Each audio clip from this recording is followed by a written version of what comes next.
friends. Welcome to another SFC video. Spacefaring Civilization is a place where fans and filmmakers of optimistic sci-fi come together and help each other to create more inspiring optimistic science fiction. Today is another discussion panel. We're going to be talking about directing, and I've got three wonderful directors as guests with me in our video. First one is Emilia Forsyth-Smith, who's the director of Bunkers. Say hello to Emilia. Yay! And we have George Tsotsas. He's the director of Unrequited Fear. Say hello to George. Woohoo! Yay! Hello, everyone. And last but not least, Sebastian Chan, who is the director of One Small Step. Say hello to Sebastian. Yay! Hey, how you going? So just before we move on, Sebastian has just submitted 2 of his films to SFC Films. Both of them are online now. Thank you so much, Sebastian, for that. Yeah, no worries. So let's get cracking. So we're going to be talking about directing and optimistic science fiction. So we're going to split this into 3 videos. The first one, we're going to be talking about planning and pre-production. The second video, we're going to be talking about production. And the third video, we're going to be talking about post-production. So that's editing and music and so forth. So let's get cracking. Pre-production, planning. How do you go from script to a visual story? So I'm going to start with Emilia, because Emilia, you had a unique challenge, is that you had one actor but many characters. I was, and how did you handle that? So how did you plan for that? That one actor is with us here today. Hi, George! Yay! Right, George? Plus the beard. Look, for me, it was an interesting challenge because I am an actor first. Bonkers was probably my first real attempt at directing. So like I think I said in the actor's video, I have a tendency to overthink absolutely everything. So in that respect, I think I absolutely over-prepared.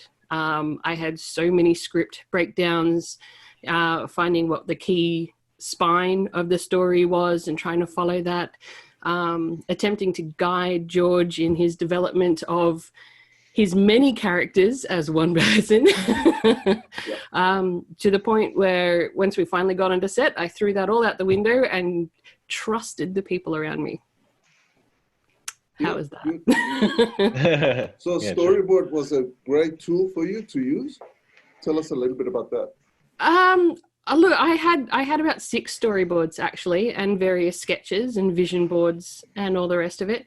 I think it was finding a place where, telling the story I wanted to tell, but being able to actually achieve it with the tools that I had.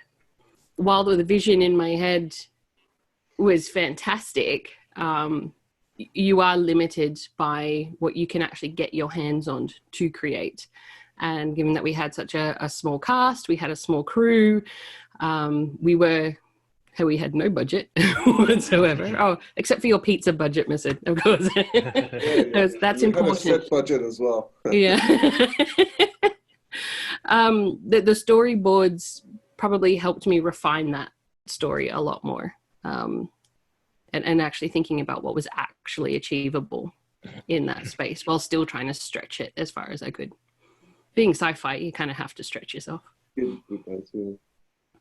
so if I can move on to you, Sebastian. So you had, One Small Step was done in 2017. So I'm guessing that was done while you were starting in the industry? Yeah, it's fairly early on. I think, it was kind of like, back then you kind of do everything yourself. I still do, producing, directing, writing, whatever you can do to try and get the film made.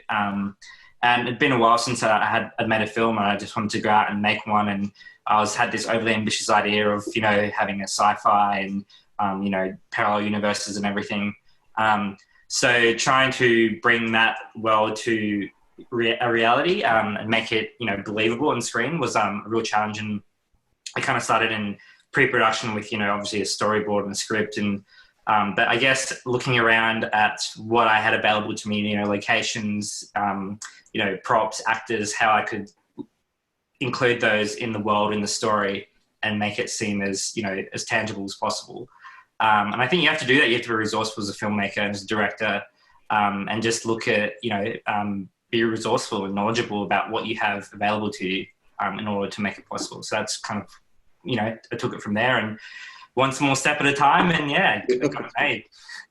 And George, your film Unrequited Fear, so again, that was a different challenge, is that you had to bring that message of, I guess, that fear that we have, and which leads to discrimination and whatnot, into this little funny kind of a short film.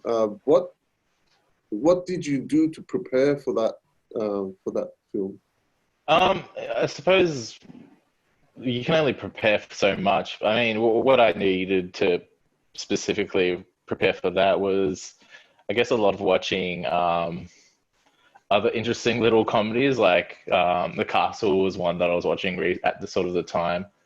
Just interesting to sort of see how people reflect upon other people, and you can actually see, once you spend time with them, their deeper inside thoughts and feelings.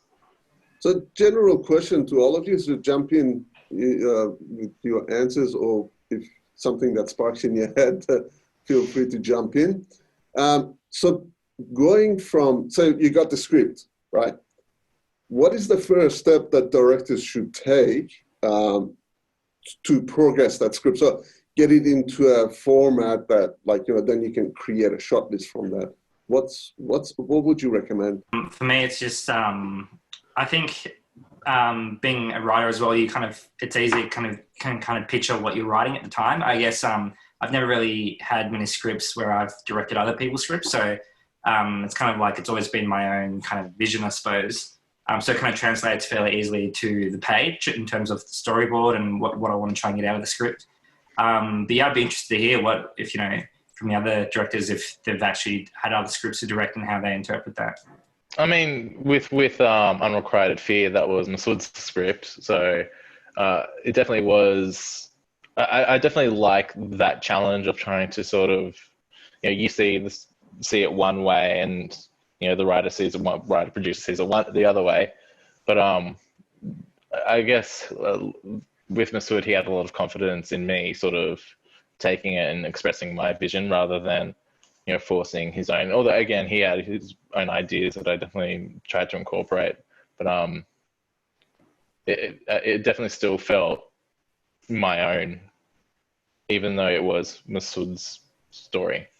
Look, I like George. I think it is finding a way to tell your own story that pays respect to what the writer is trying to write.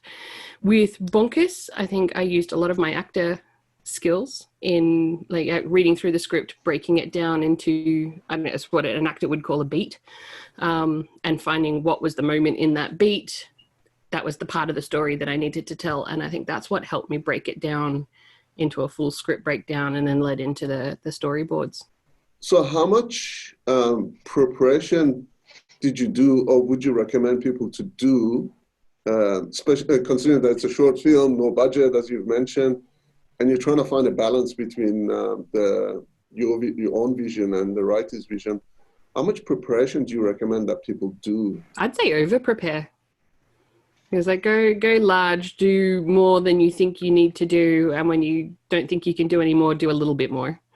And then I think when you actually get in the space and everything's moving, you will just go with the flow. You know what you want to see, and you'll just make it happen. Yeah, I agree as well. I think we're always have time constraints as filmmakers, and to be able to have that luxury of being able to over-prepare, if over-prepare, you've always got stuff you can be preparing for, but having that extra time to, whether it's going to the character motivations, whatever it is, I think do as much of it as possible. And there's always more to develop, more to prepare for the shoot, I think. Yeah, I agree. That's good that you agree. That's awesome. So in terms of, the genres, obviously the optimistic sci-fi is our genre. So obviously we want to portray either a better future or a lesson that we learn that thinks us about, you know, creating a better future.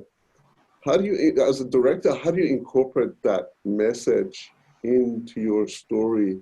Yeah, I think for me, it's coming from a place of authenticity, you know, whether that's optimism or hope or having that, that's where if they can have that as a starting point for your story, for your motivation for making the story, then I think that comes through in every level potentially. And yeah, and you can really look at it through the lens of how do I want to make this a positive message for the audience.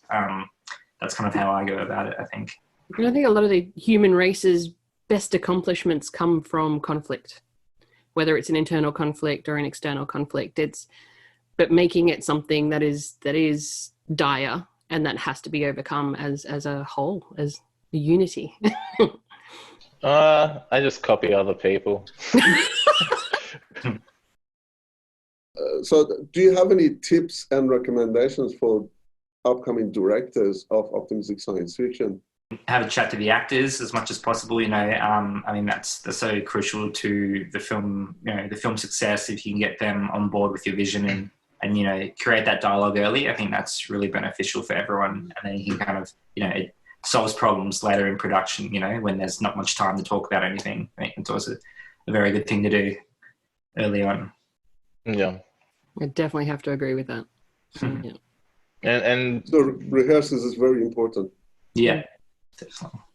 And yeah, I suppose like doing your research, even if it's not something that's a documentary, you can still, you know, if it's a topic that is about, you know, self-harm, or even if more optimistic, if it's about, you know, two lovers coming together, you can do your research by, you know, reading a novel or reading short stories or watching a movie, stuff like that. Yeah. Because die-hard sci-fi fans will pick it apart. Yes. Yeah, that's true. That's true. But that's a good thing. That's, I mean, you improve as you do more, and the more people give you feedback, you get better and better. Yeah, I think about that as well. I mean, what you're saying, George, as well about, you know, watching other things, copying other people. It's kind of like, you know, you want to know your genre as much as possible, right? So you want to be able to watch as much sci-fi or whatever as you can, and really kind of know what kind of film you're setting out to make, as well as, you know, how you can change or break the rules if you need to as well. Yeah. Yeah. Everyone loves watching films, so I think that's a good way to prepare. It's like a chef, like, you know, cooking. If you don't taste the food, right, you don't know what to do when you're cooking yourself. So it's like a dependent thing. And I can't imagine anybody that would be in this community that doesn't like science fiction. So, it would be very strange. So, dear friends, those were some of the wisdom that we've gained from a discussion panel. Join us again for the next video where we're going to be talking about directing in a production setting. So when we're doing actual directing of actors and the set. So until next time, keep making optimistic science fiction.